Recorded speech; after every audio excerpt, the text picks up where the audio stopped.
Right. Very nice.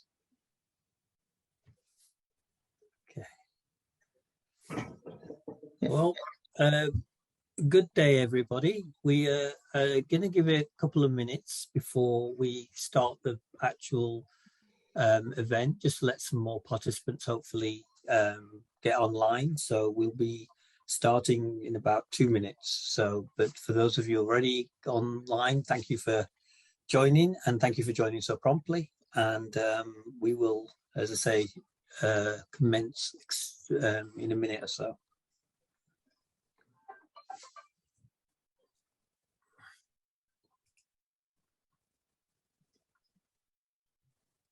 We should have some music or something in the moment, shouldn't we? Well, you can sing if you want, Nigel. Have you got a good voice?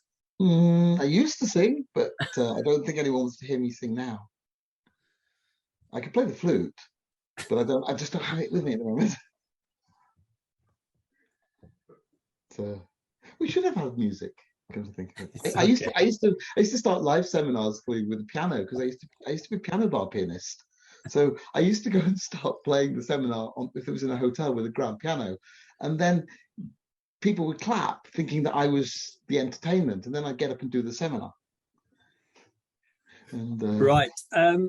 Good day, everybody. I can see people are still joining, but I think in the interest of time and the fact that many of you have been diligently got online at an appropriate time, we're going to commence this session. And it's an absolute pleasure from SITFA's perspective for me to bring Nigel to this session. He's, as you will find out during the course of the next hour, a pretty unique sort of unicorn type who makes the idea of accounting and fraud a passionate exercise rather than a defensive concern. Just a few issues around the issue of fraud and corruption in the public sector. I mean, the World Bank's quotes around 3 trillion and other numbers have been bounded about how much it's costing governments and the public sector. The idea that the accountants of the world are there to prevent corruption in terms of external audit, for example, you've got the 240 standard. You have the internal control issues, which is a responsibility of all of the organization, but in particular, people look to the finance to lead.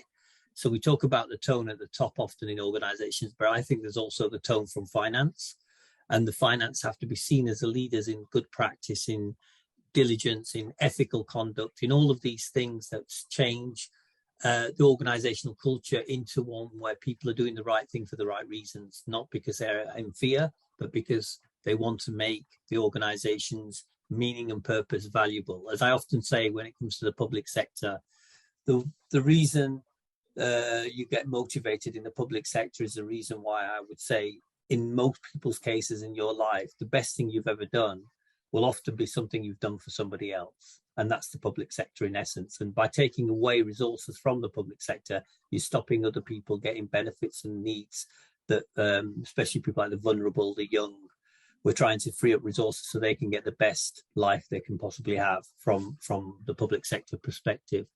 And it's that frame and it's that background against which we're talking about this issue that's never going to go away, because opportunism, human nature, we've heard about these things.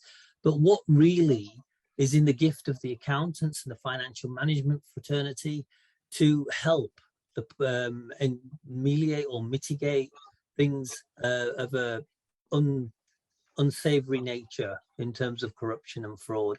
And as I said, we've got an opportunity this morning to really listen from a fresh perspective. So one of the things I would say, bring your expertise, but take away all your ideas for the next hour and let Nigel take you on a journey. And I'm looking forward to this very much. And with those few words, I'm going to pass you over to what I think is going to be an amazing hour. So thank you, Nigel, again for doing this. And please, the floor is yours.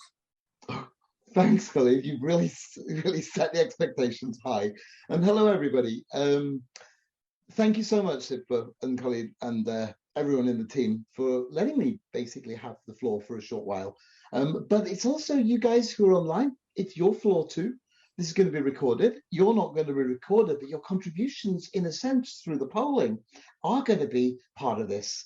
So you're going to be part of something I think is quite exciting.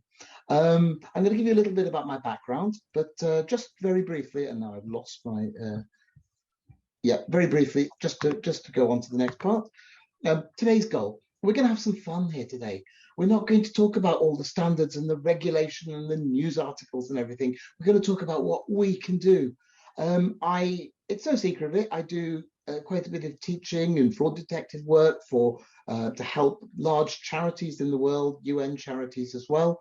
And public organizations, they are the best, because it's just like Khalid said, it's where people can make a difference that makes the world better.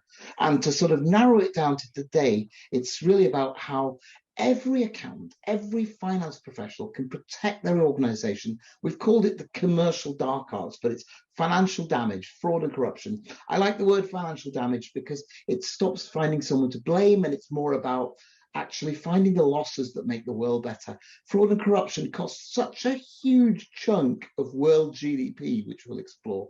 We could eradicate poverty, probably eradicate war. We could eradicate all the pollution issues if we could just get that money back. But it's about being passionate about it, but also, as we'll see in a minute, compassionate, as we'll see at the end. The plan is, I'm just going to do a little about a bit. Sorry, it says ICAW 2020, but it was we're going to do a little bit about demystifying myths, what everyone can do to be a fraud detective. Plus, it's going to get quite exciting. There's going to be an online app where Khalid and I are going to chat about it, and he's going to do it too, as to what type of fraud detective you are. It's a kind of MBIT, which I've developed with a number of researchers, into what sort of fraud detective are you. Then we're going to talk about techniques that you can use immediately, which was what was on the seminar, and also the least painful path to resolution, because long drawn out investigations are not a least painful path. And then we're going to end up with 10-15 minutes of ask Khalid and me anything you like. At the end of the webinar, Lorraine, who's been, thankfully coordinating this, is going to send copies of the slides. I wrote a chapter of a book with a bunch of other people last year, and it was all about the cost of fraud is going to rise after COVID, which it did. And chapter 4 is Fraud 101, and it's a special gift from us. It'll be available. Plus a chapter from my book the year before, which is called How to Find Fraud and Corruption Recipes for the Fraud Detective. The publishers have actually, which are Routledge in Oxford, have basically given us a chapter 5, which is called Thinking Like a Thief, plus a couple of articles and a bit more. My background is I was born a long time ago. I've been a fraud detective for over a quarter of a century. I really wanted to be a dramatist when I was young. My parents are Indian, and I think I heard the joke in England about Rishi Sunak, the Prime Minister. They asked his mum, "Are you proud of Rishi being Prime Minister?" And his mum said, "No, of course not. He's not a doctor." And I got the same problem with my parents. They didn't want to be a dramatist. They didn't want me to write music. They didn't want me to do computer science, which was a joke at that time. They wanted me to become a doctor or a lawyer. And I wasn't clever enough. So I decided the most exciting thing I could possibly be was a chartered accountant. And that's what I've been doing for the last over a quarter of a century, is developing tools, developing techniques, and teaching accountants how to defend against the commercial dark arts. Not through regulation, not through ticking boxes, but actually through doing things. And sometimes in your life, the company we founded is called B4 in the right-hand corner, which is find fraud before it finds you. As simple as that. I'm going to ask a question now, and I would like it could be Jennifer to share the first polling question before I talk about why on this journey. Is what sort of experience do you have? So Jennifer, if you could share the first polling question, please. Yep, and just very quickly for all of those of you who are online, it's all to keep you active. Have you ever seen something in your life which reminded you of fraud, corruption, cheating, stealing, lying, deception, or anything? Just everyone answer the question as quickly as possible. Khalid, you got any quick comments? Don't answer the question, but I think at this stage it's about how ubiquitous it is, and yet at the same time you find people are not talking about it enough. Is that your experience as well? Yeah, it's sort of like, I think the word is scary. And the thing is, people go, oh, I don't want to say it's fraud. If I saw my friend not paying a ticket on a bus, I don't call that fraud. I call that what everyone does. And, well, why don't we just look at it from the point of view as it's costing someone money in the public sector? Not paying a ticket on the bus means that the poor bus company doesn't get enough revenue. So let's not call it fraud. Let's just call it, anyone see you've got 100% of the people awesome. have answered, Okay. and you want to analyze it. Do you want to share, Jennifer? It's Do you want to end the poll, Jennifer, and share? Or shall I? Yeah, brilliant. Yeah. Share results. Cool. Well, look at the results, Khalid. Some people said we've got a very aware audience. And of course, if you've never seen fraud, that can definitely be the case. So and no one has said, no one in this audience, this is awesome. This shows that SIPFA does not shirk the issue, says, I prefer not to answer this question. That is awesome, because, that's called taking the fifth in the US. No one has taken the fifth, which is actually the fifth option. Is it, I mean, it's quite normally distributed. Is that what you were expecting? Well, I was just hoping that everyone was in the top 4. Never is fine. But maybe once or twice, quite a few times, very often. Sometimes we ask people, did you report it? And then, of course, the answer is very rare. Okay, I can stop sharing now. We can go to the next one. It's just nice. Thanks for that, everyone. And thanks for being engaged. There'll be lots like this. Just wanted to tell you about my first case because, as I said, my parents didn't want to be a musician. And finally, they settled on chartered accountant. Was not really doctor or lawyer, but it was good enough. It sounded good. And my mum said, charter sounds like that the Queen is going to knight me at the end. But then when I was 16, I wanted to try it out. So my dad had a badminton partner who was a medium-sized firm senior partner. And I was able to work in this firm in Manchester. Now, I say Manchester because that's where I grew up. And the thing is, Manchester's famous for cotton industry and clothes. And the first audit that I went on at the age of 16 was a clothing factory in Manchester. 300 people making clothes. They had a guy running the factory. He was the main owner and all that sort of thing. And they put the auditors, because, you have to do your audit bit. They put the auditors in the dirtiest, dustiest room with offcuts of clothes and boxes. Now, I had no idea what I was doing. I was told to pick a sample of things and tick them against something else.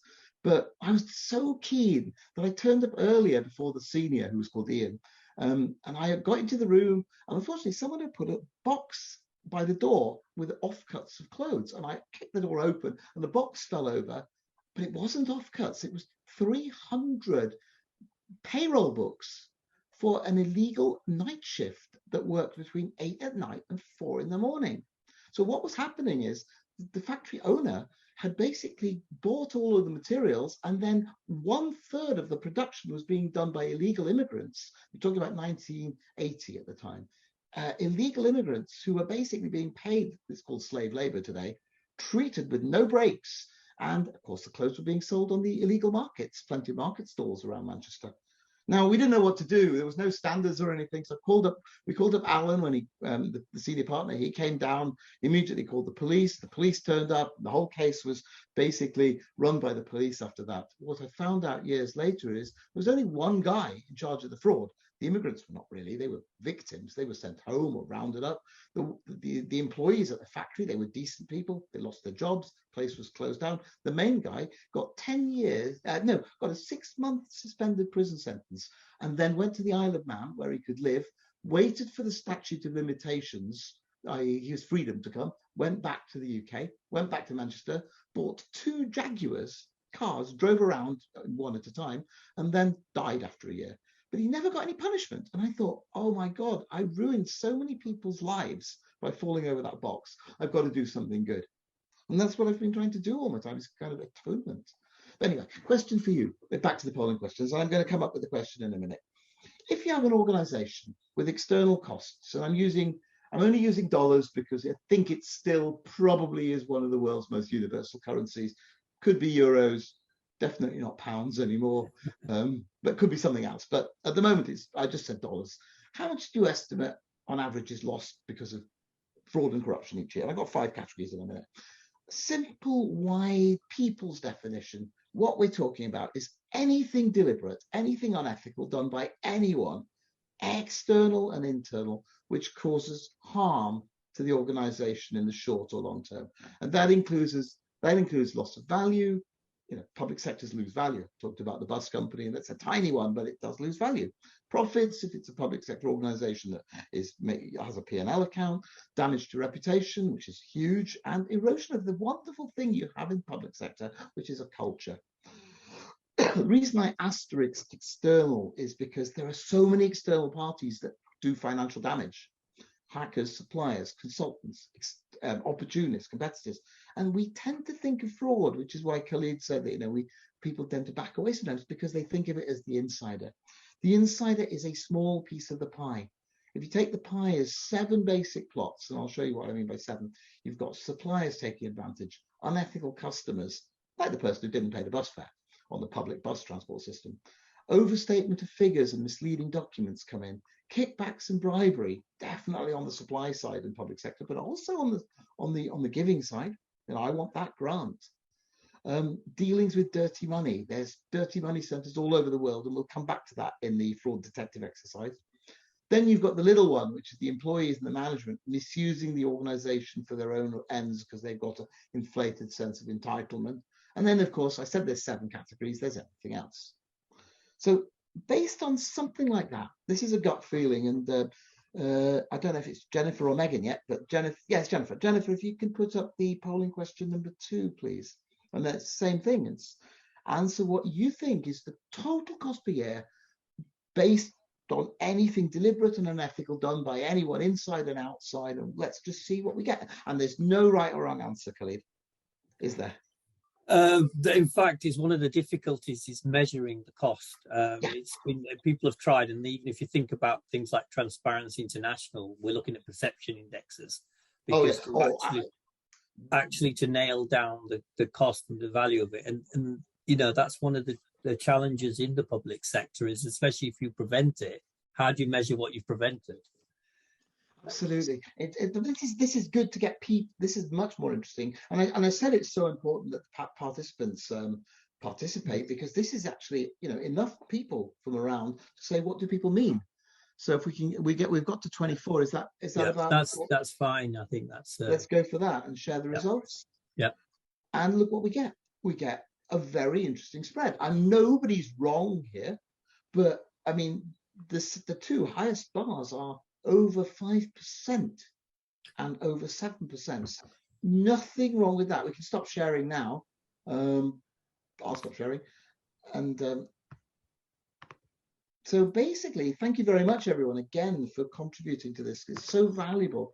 But if we put this into the context of a private company or a company, imagine if the cost was 5%. Now, I thought, given that there are people from countries where I think there's possibly less corruption, in parts of Africa and things than there are in the very rich parts of the world in absolute terms, I thought you'd be more conservative. So I guessed you'd be 3%. So imagine if it was just 3%, which is lower than the average on this poll. Imagine if we took down to the micro level, we said we found the magic formula, the vaccination against this harmful damage every year. Imagine what it would do to a private company. It would show that profits were increasing profit margins were going up by 60%. It's huge. And the reason I say it's so important is all the studies have done. I mean, there is a nice study done by, I keep calling him, there's a study done. All right, I'm not showing the study. There's a study done which says it's about 6% of world GDP and it's going up, COVID. If only we can remove it, what a wonderful world it would be if we could do it. So the question is why? Why does it happen? We don't want to really beat up on people, and we know this. If you ask a population of people, especially in a company, how many honest and how many dishonest people are there, the typical chief exec is going to say, I'd like to believe that everyone's honest, but there's going to be the odd rotten apple in the basket. And that's so typical. But the reality is very different. The reality is there are very few, sorry, that the word dishonest is actually should be under pathological. I apologize for my slide. But the reality is it depends. The more likely picture, it depends on people's opportunity and motivation. Now, I won't do this here today in this webinar because I can't see you, but typically I ask a group of people anywhere in the world. The largest group of people I had was actually in Joburg. And it was an international conference. It was 2,500 people. So I asked 2,500 people to put their hands up. And then I said, if you've ever not declared all your income for tax purposes, could you put a hand down? If you've ever inflated an insurance claim, personal, and you just did it because the insurance company cheats you anyway by too high premiums, put your hand down. And if you've ever not paid your bus fare and then thought, I better go and reimburse the bus company, put your hand down. There was no one left in the room. And there's no one left in the room in any other country that I've ever been and done this in, because it all depends on our opportunity and motivation.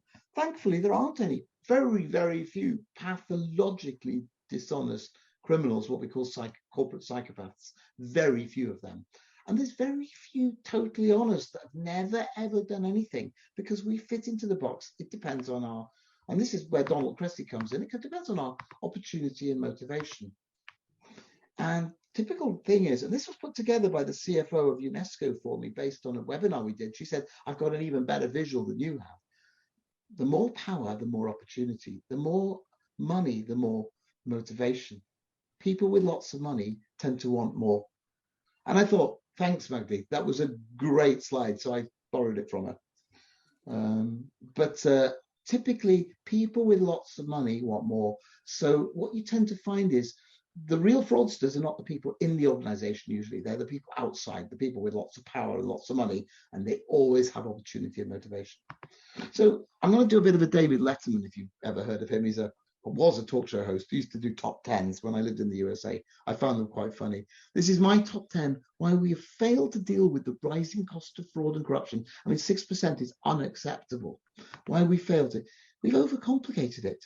I mean, even the Association of Certified Fraud Examiners don't call theft. They call it asset misappropriation. That's a lot more letters. But we've overcomplicated it with regulation and legislation and told everyone else you're an expert. And the accountants who actually know what they're doing and follow the money are no longer the experts. We've made it like picking up litter has to be done by a certified, fully trained, verified litter picker-upper. We've overcomplicated it. It's also, I keep saying this, people consider it a developing country phenomena. It's not. I don't want to go into great depth here, but that map of the world that Transparency International is only half the picture. It's a perception of everyday life and corruption and fraud.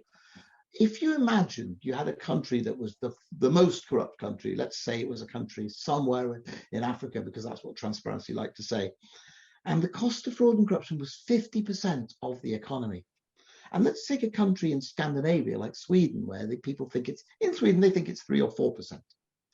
If you look at gross domestic product per capita, 3 or 4% Sweden is per capita is higher than 50% of Angola per capita. So then you've got to turn it around, and you've also got to say, which are the countries that pay the most bribes? Well, it's certainly not the countries with the high CPIs, Corruption Perception Index. We have kind of pointed the finger the wrong way. We've made it easy for the rich to point the finger at the poorer countries, the developing countries, when it's the other way around half the time. You just have to do the maths, and there's I've written about it in Fraud 101, so you can read about the equations, but nobody has challenged me on that, ever. People have become lazy, and they think that robots are doing it. Robots do not see money flows like accountants. I've seen robots get it so wrong in banks where they've accused people, and nobody stepped in to say, one person nearly committed suicide because a robot accused them in a bank. People have become lazy and think it's someone else's problem. When I say people, I don't mean you guys, because you're attending a webinar, but I mean generally management thought somebody else can deal with it.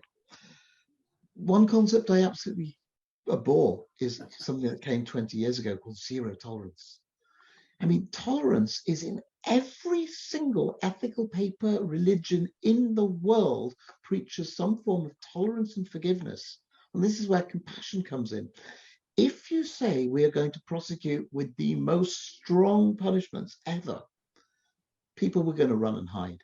And the people that can hide the most are the people who've got the most, who are the people who've done the most fraud. So I'll come back to that at the end.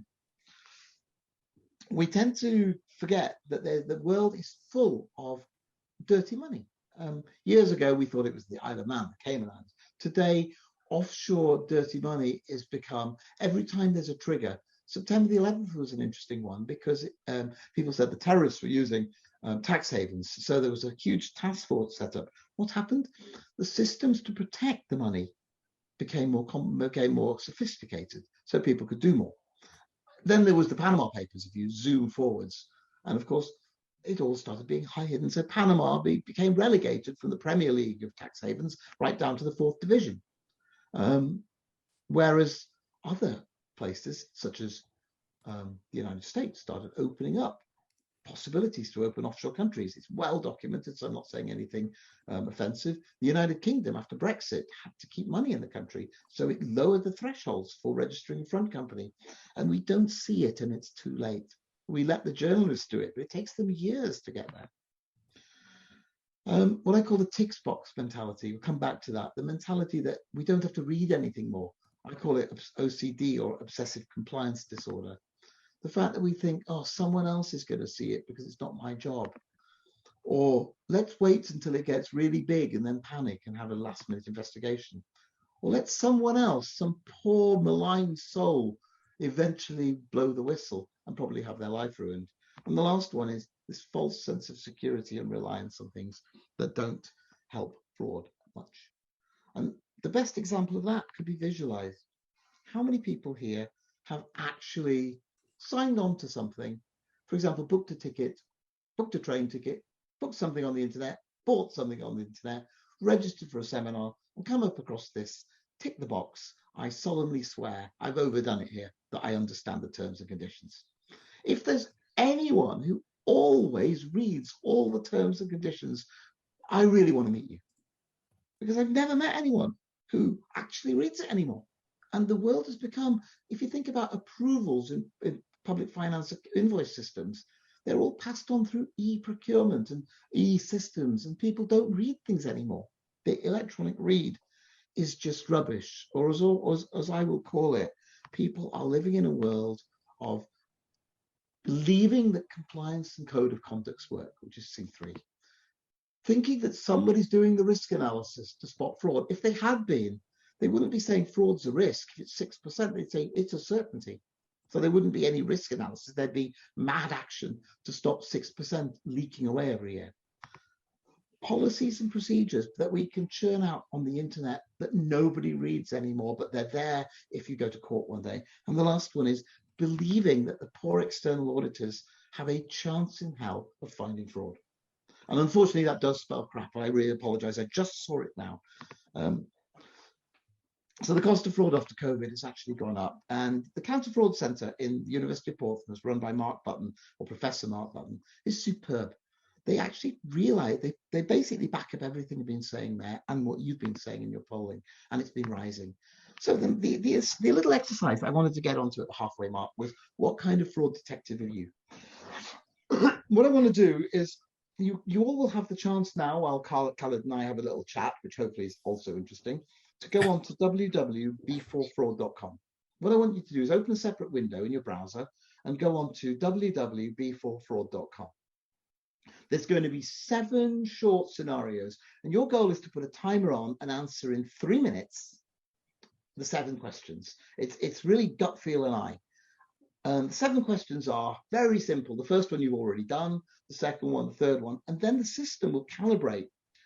What sort of fraud detective are you? Are you how transactional, how technocratic, how intuitive? And you'll get the categories and the descriptions in a minute. But it's a little fun exercise. Thousands of people have done it. We developed it with researchers 2 years ago, and it's just very interesting. You will come to a point at the end where there's a form to fill in.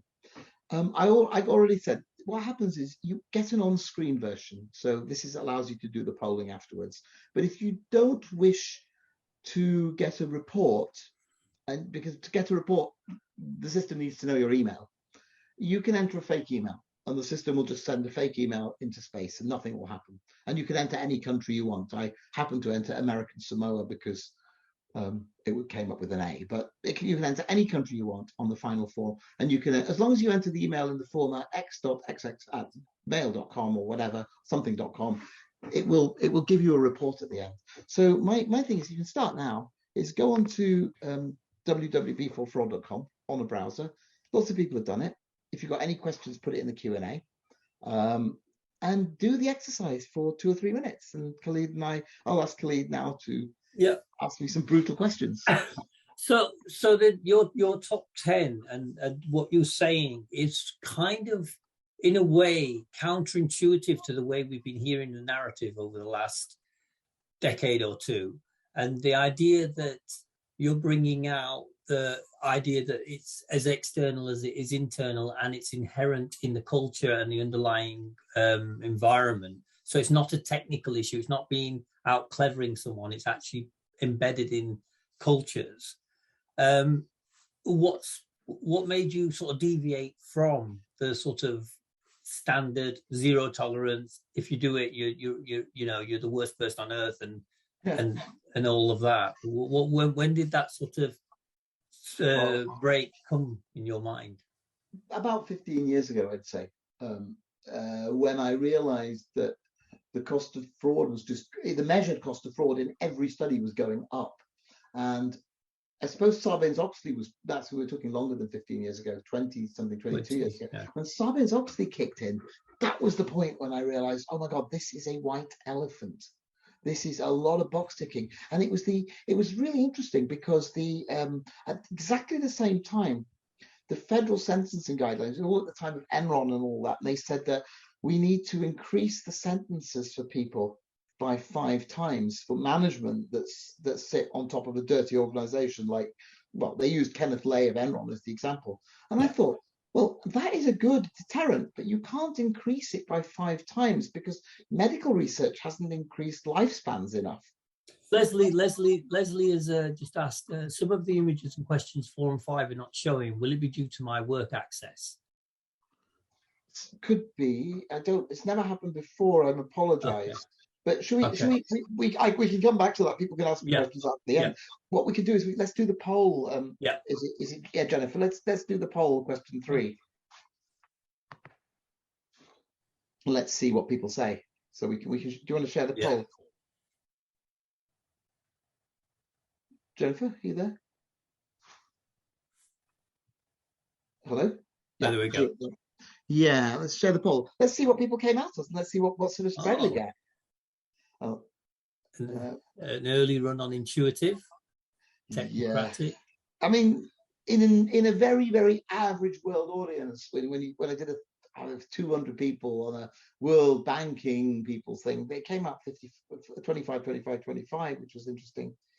And we're getting something like that. We've had less people doing it, probably maybe for some technical or other reasons. But we are. At least we have someone from every category at the moment.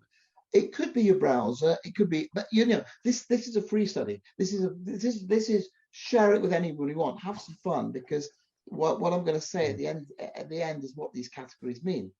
What these categories mean is technocratic people. Let's take the easy one. Transactional is you look at things in detail. Typically, you get a lot of transactional in accountants, but it doesn't have to be. You look at things in detail. When you read a bank statement, you're looking line by line.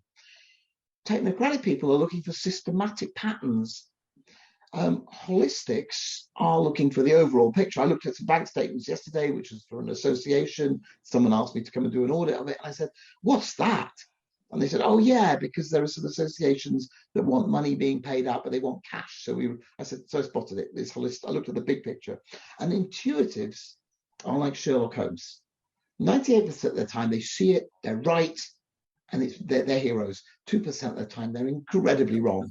So obviously you can continue, but looking at this, the fact that people have signed up for this webinar demonstrates the fact they have an interest and probably an instinct for this, and which is why the intuitive has probably come highest in this. Well, actually, the fact is none of them are better than the other. The fact is we need to be different to be good at spotting fraud. So the other thing we need to do is work not in silos. And the other thing that happens with this over complexity, it creates silos. Oh, we're responsible for risk. We're responsible for fraud.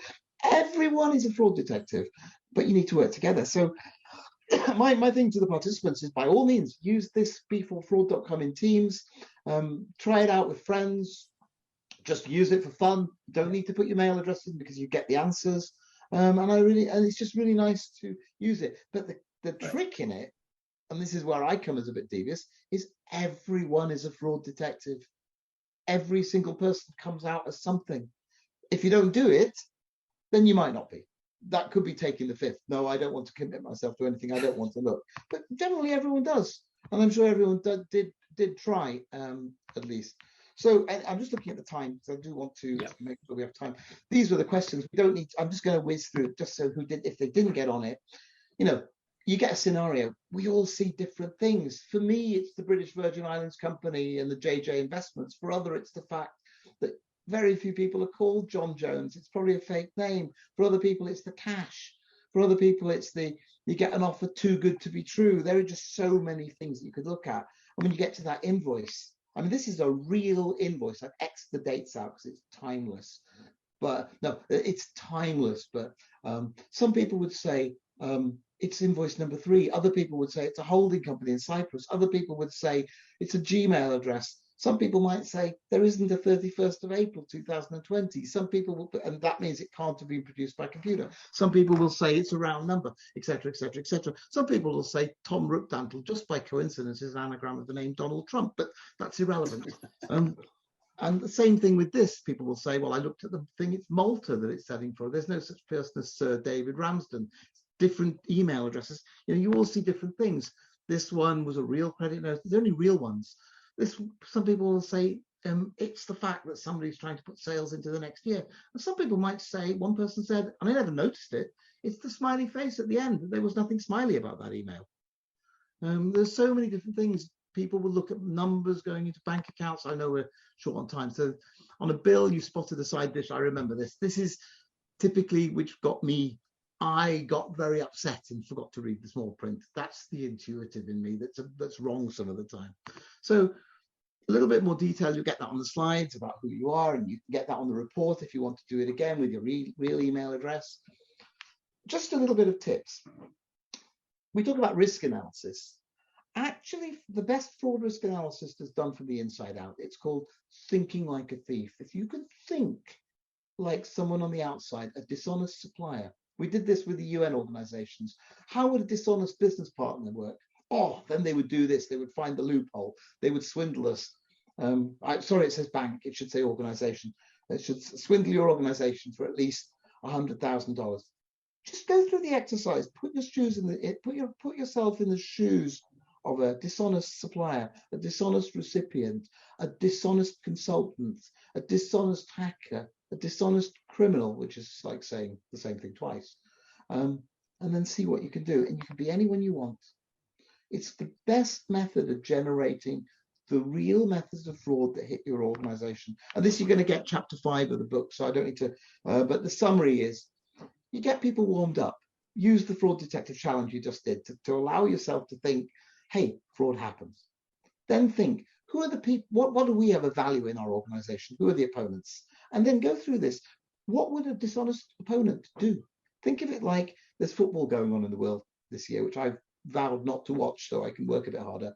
But basically, if there's a team that's playing a team that's much better, they try to outthink them and how they would play and brainstorm their tactics and how they would attack them.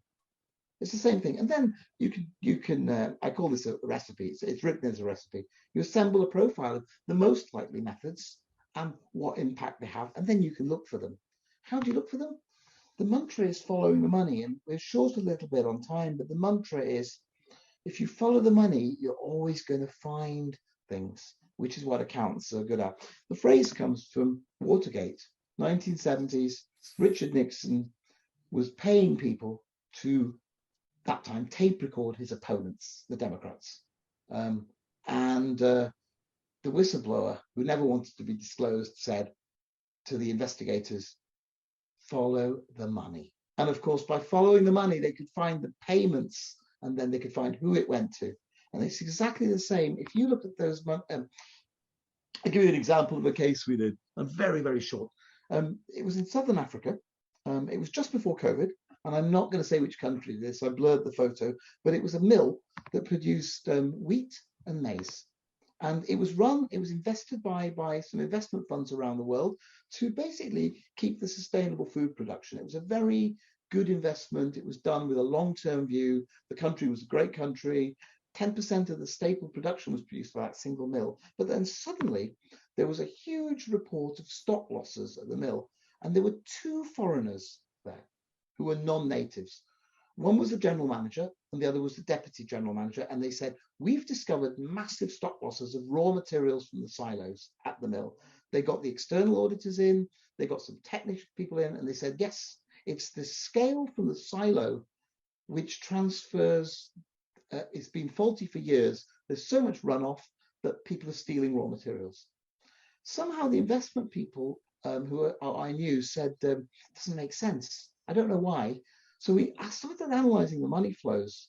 And what we saw was money being paid out to other accounts all over the place, money from sales that was not collected, debts going bad, nothing to do with raw materials. So I actually went down there with a colleague, flew down there, and we ran a 3-day investigation.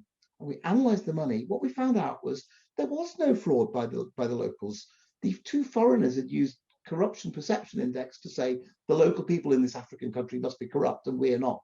Whereas actually they were doing every single fraud you can think of to devalue the organization. So it would be sold for $1 by the investment fund, bought by some investors who would then give 20% of it to these two expat foreign managers. I won't say any more about it, but it sort of told me that you've got to have open eyes when you go to a country. Don't rely on the perception index.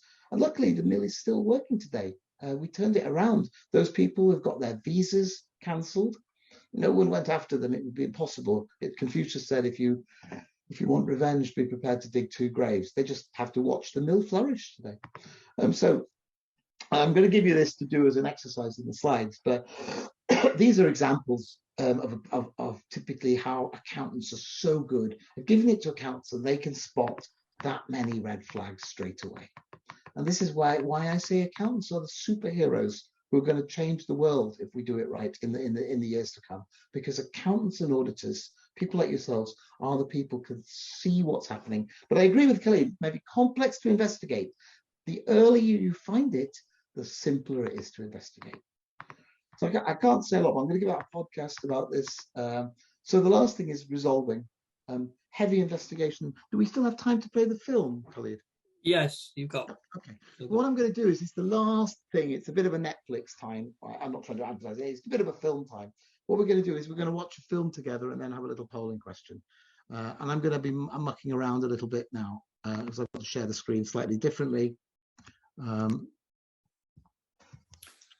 got to share in a different way now. So as you share the screen, I think it's just fascinating to sort of reflect on some of the key messages that you have been providing. And I think there is a need for obviously the skill sets of people who can do data analysis, data interrogation, understand and have experience in it. But again, you've reiterated the point that this is for everyone.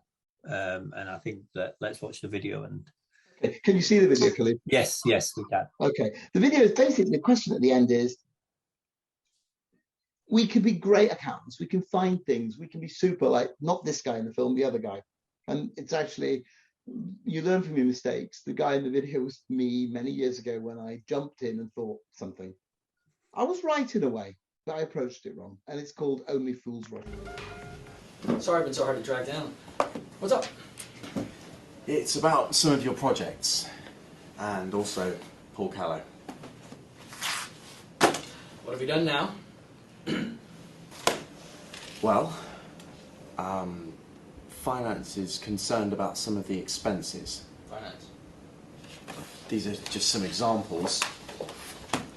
Here's an invoice from one of our suppliers, Good Old Consultancy.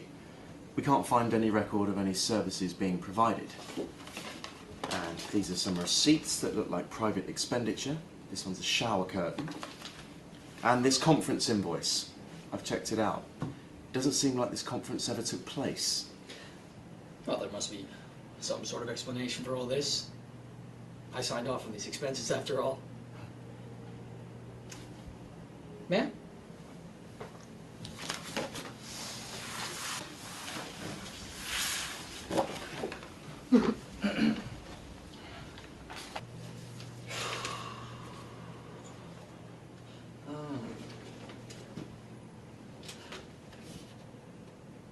I think I know what all this is about.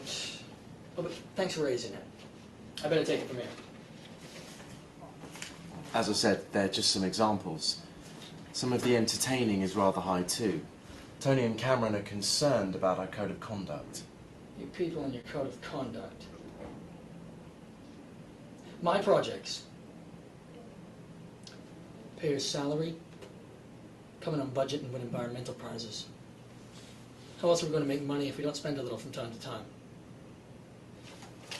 You know, Tony drones on about trust and openness, and then you go snooping around, throw out wild aspersions. I'm going to have a word with Cameron about this. So why don't you go away and do your job, and leave Paul and me to do ours. Compute. What? Cameron will need his file back.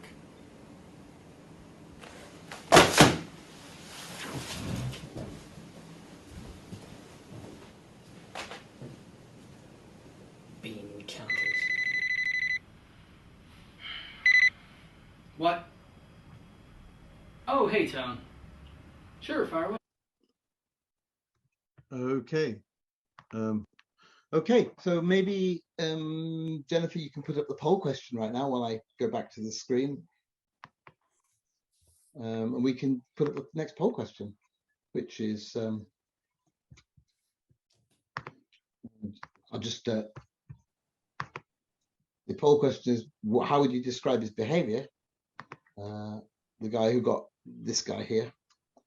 I'm just going to share in a minute.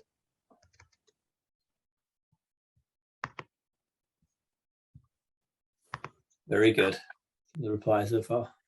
You can reply many boxes this time, square Yeah. boxes.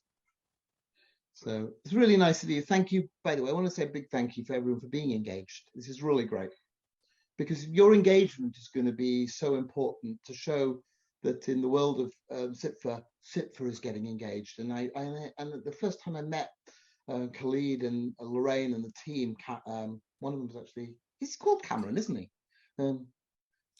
Callahan. Yeah, Cal, yeah. When I met Cal, I mean, they were so engaged. So I got a really good feeling about this. Yep, but as you can see, sometimes, you know, don't allow people to call you bean counters and accountants. You're the actual heroes that can save organizations, but you have to do it with compassion. Maybe the guy that you're showing it to had no idea what he was being ambushed by. You know, so therefore, what happens when you get ambushed? What happens if someone suspects you of something you haven't done? You get aggressive. Yeah. Do you want to end the poll? That's it. Perfect. Yeah, we can end the poll. And you've got lots of responses. Nearly everybody's responded who's on the thing. So that's been great. And yeah. I don't know if you want to quickly say something. But the big one is he didn't ask questions but spoke as if he knew it, and as if it was gospel truth. So good. Thank you so much, everyone, for that. Just to round off then, because I do want to, you know, people can go earlier or they have got time for questions, or Khalid can ask me questions.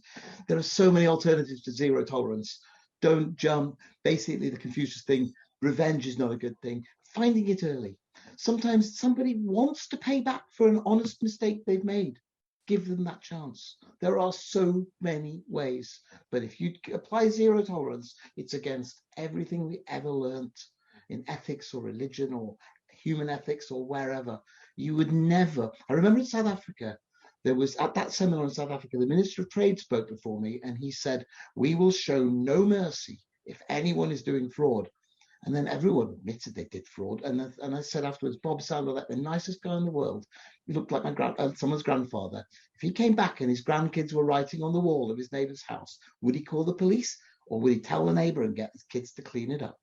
It was just, you've got to think there is a difference. And I was in South Africa, the place of restorative justice at the time. It was a few years ago, and I couldn't believe that I was hearing this no mercy. Bob came afterwards and said to me, it was a script that was written for me. I didn't mean that. A quick summary, which is minute, you're going to ask Khalid me anything. Best way to stop fraud is everyone joins in. Learn to outthink the criminals. Embrace not skepticism, but healthy curiosity. Be passionate and compassionate. Never panic. 6% of world GDP, it's not a remote risk, it's normal. Encourage everyone around you. Give them the fraud detective challenge, whet their appetite. Everyone can do this.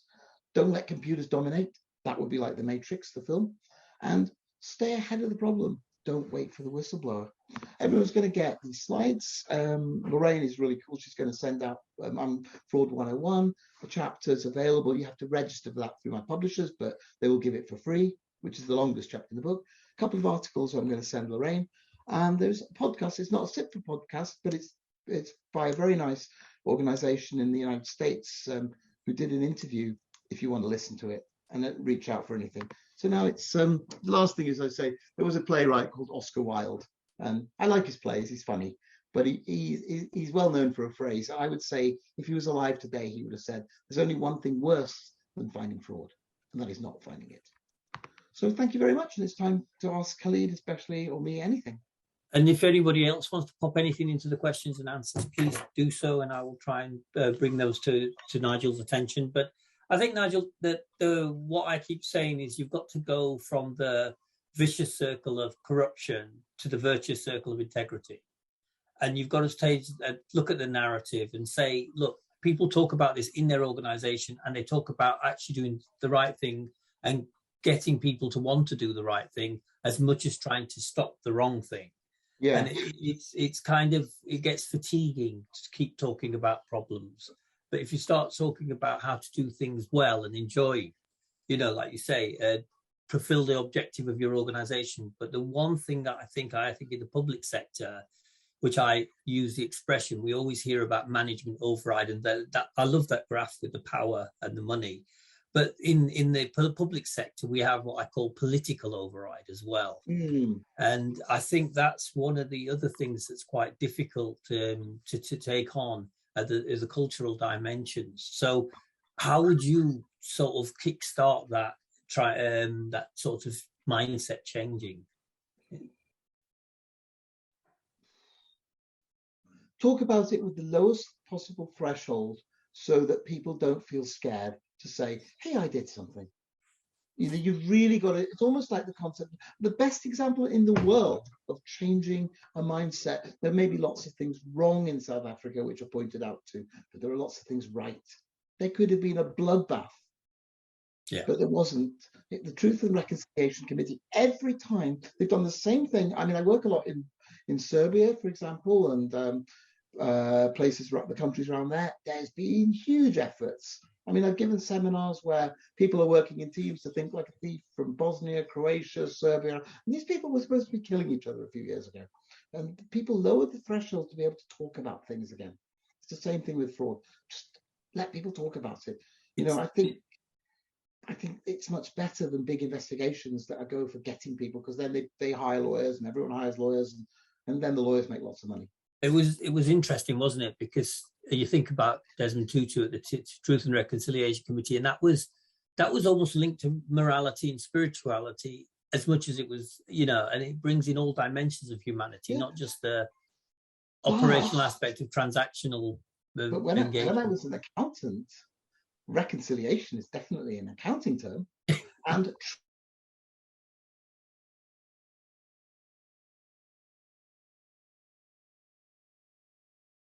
wanted to be an accountant. I mean, Truth and Reconciliation are accounting terms. Let's reclaim them back. And the other thing that you've alluded to, but again, you were very quick, and I think people should go to the literature that you're providing and takes a little bit more time. But it's the lens through which you quickly spot the red flags, understand the challenges, and like I say, lead. So we talk about tone at the top of the beginning. I was talking about, but finance also have a tone for the organization to sort of be leaders in that sense. Absolutely. I mean, finance people.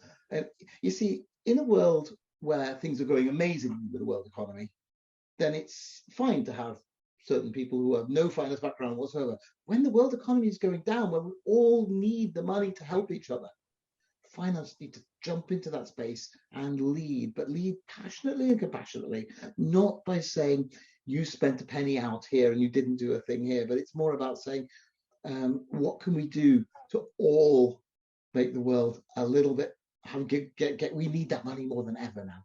The money is going away. Funny thing is, even criminals are being cheated by other criminals. And just a final issue, which I think is hard. There's two issues linked to them. One is, and you alluded it, well, you directly spoke about it in the video, is the idea of a code of ethics or a code of conduct. And the second one is this concept of risk appetite in organizations, both of which in theory are very nice, but in practice don't really penetrate the organization's sort of DNA in the way that we'd hope they would have done by now, since SOX and since Sarbanes-Oxley and those initiatives. Why do you think they're not mainstreamed? It's simple. One example, British public organization I was teaching in.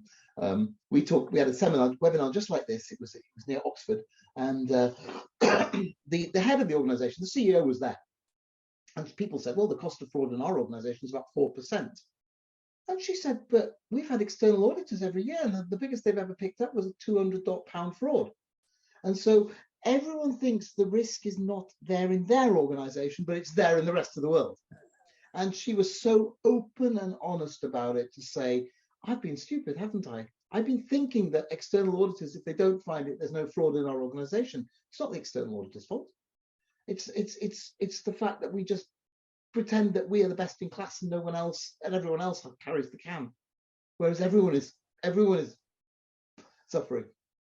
And the annual fraud report that does come out, that the ACFE do, which is a very good report, talks about the type, where it's found, how it's found, and it is true. Those who are responsible for oversight, audit, review are not the ones who are detecting it. It is really the people at the coalface, the ones who are there on the ground, which comes back again to your point that you get it upstream, you've got more chance of catching it if the culture's right in the organization. The problem is you should never treat those people as whistleblowers. You should treat them as heroes. That's where accountants feel, it's not my job to report this. But if the culture from the top in finance was such that we want you to report it, we want you to take it up. That's what we did with these UN organizations, where they said the whole point of these webinars is to get you to want to say things, because financial damage is generally caused from the outside in. I mean, even recently I was watching some Al Jazeera documentaries regarding the whistleblowing problems with the UN, within the UN system, and it can be a very lonely place if the organization as a whole is not taking it and you're making a stand against it. And I do admire those people with that bravery, but they shouldn't have to do that to that extent. But just in closing, because we've just got a couple of minutes, and I really think it'd be nice to hear kind of a last positive motivational sentiment from you regarding, as people leave this webinar, and obviously they'll have you've said several things, and everyone will have picked up something different because you gave them bombarded with so much. Yeah. What would be that final thought you'd want everyone to leave with? Dead simple. Accounting and auditing is a wonderful profession. It was created by a guy called Luca Pacioli, who was a monk in the 16th century. He's known as the father of accounting. He's not. He created double entry. He's the father of business control. He had an amazing life. His best friend was Leonardo da Vinci. And he probably had more influence on the world to make the world a better place than Leonardo da Vinci. So that is what every accountant is. They're a superhero making the world better. And if you find things early, no one's going to blame you for it. They're going to thank you. And with those final words, there's nothing else I wish to say. Thank you again, Nigel, and thank you for sharing and providing all this material to all the listeners. And we're really grateful for your time and effort and energy. And I hope, we can collaborate again in future. Thank you again. Well, thanks, Lorraine. Thanks, Khalid. And thanks everyone who's online, because you made it. All right. Bye now. Thanks. Bye.